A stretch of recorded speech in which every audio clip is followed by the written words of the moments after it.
Hello, and welcome back to Learn the Bible in a Year for April 11th, 2026. Today is National Pet Day. So give your dog an extra treat, or if you have a cat, just try not to make eye contact with it so it doesn't judge you. Today we're going to be covering the Sabbath year, the appointment of judges, Jesus' mourning over Jerusalem, and a lesson on humility at a dinner party. So let's jump right in. So, diving into our Old Testament reading, we're continuing in Deuteronomy, where Moses is laying out the laws that will govern Israel's society once they settle in the Promised Land. In chapter 15, Moses introduced the concept of the Sabbath year, or the year of canceling debts. Every 7 years, creditors were required to forget debts of their fellow Israelites. Now, the Hebrew word here for release is this word shemitah, which literally means letting drop or a temporary remitting. It is a radical economic reset button designed to prevent generational poverty and to ensure that no one in the community was permanently crushed by debt.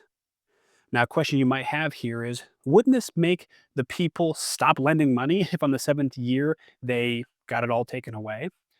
Moses actually addresses this directly. He warns them not to harbor that wicked thought, but to give generously anyway. God was teaching them that in everything they owed, ultimately, it all belonged to God. Their security wasn't in their bank accounts, it was in His provision. It's a beautiful picture of grace, freely canceling a debt that someone else couldn't pay, which is exactly what God does for us. Now, moving into chapter 16, Moses reviews the three major annual festivals: Passover, the Festival of Weeks, and the Festival of Tabernacles. These were mandatory gatherings where the whole nation would come together to remember what God had done for them. Then Moses commands them to appoint judges and officials in every town. The Hebrew word for judges is shofetim, Shofetim, and their primary job was to govern and pronounce sentences with absolute justice. I guess that's why the word judge is in their name, right? They were strictly forbidden from perverting justice, showing partiality, or accepting bribes. Moses says, "Justice and only justice you shall pursue." God cares deeply about how we treat one another, especially the vulnerable, and He demands that His people reflect His own righteous character in their dealings. All right, now jumping into the New Testament, Jesus is still making his way towards Jerusalem, fully aware that the cross awaits him there. Now, at the end of Luke 13, some Pharisees warn Jesus that Herod wants to kill him. And Jesus essentially tells them that he's not intimidated by that fox, air quotes, and that he will finish the work he was sent to do.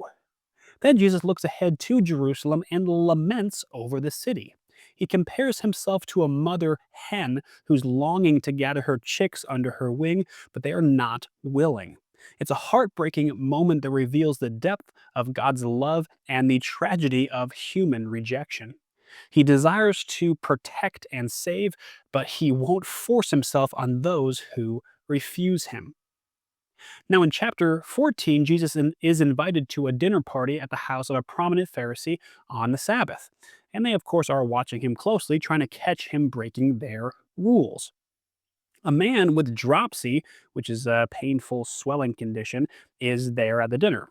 And Jesus asks the experts of the law if it is lawful to heal on the Sabbath. When they stay silent, he heals the man and sends him away. He exposes their hypocrisy by pointing out that any one of them would rescue their own child or animal on the Sabbath, yet they object to him rescuing a suffering man.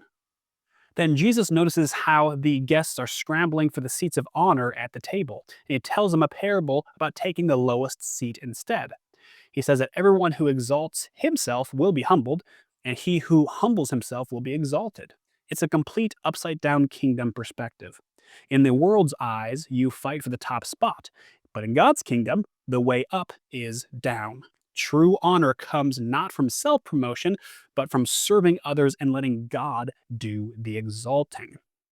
And today we end with our reading, and we are reading in Psalms 44 and verses 1 through 12. And it goes like this: We have heard it with our ears, O God. Our ancestors have told us what you did in days long ago.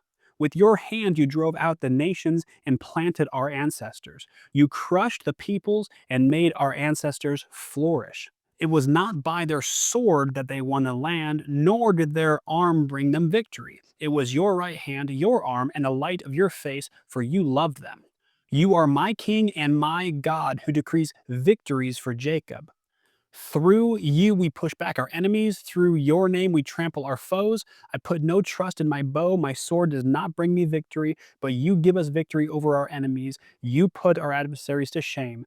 In God we make our boast all day long, and we will praise your name forever. But now you have rejected and humbled us.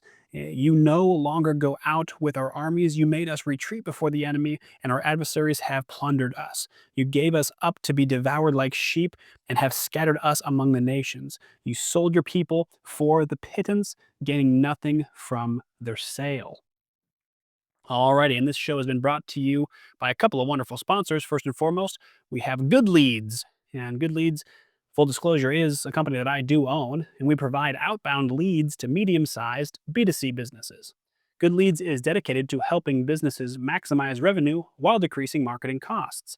To find out more, click on the link in the show notes to see if your business qualifies. This episode is also sponsored by Covenant Security Equipment. Covenant Security Equipment is a Christian owned company that sells everything home and business security.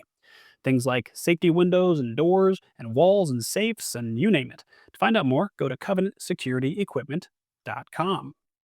Alrighty, what was your main takeaway from today's reading?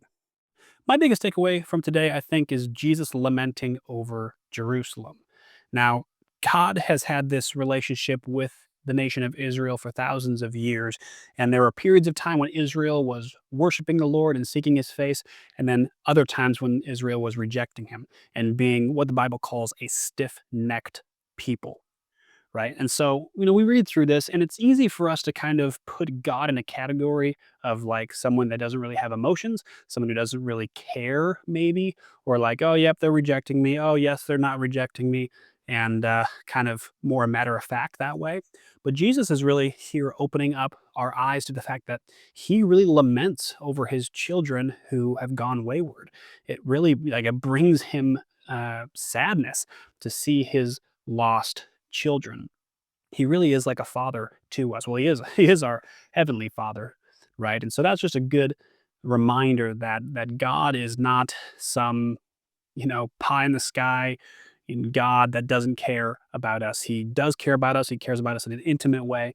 And when we go astray, it brings him sadness, just like it would my earthly father. So that was my main takeaway for today.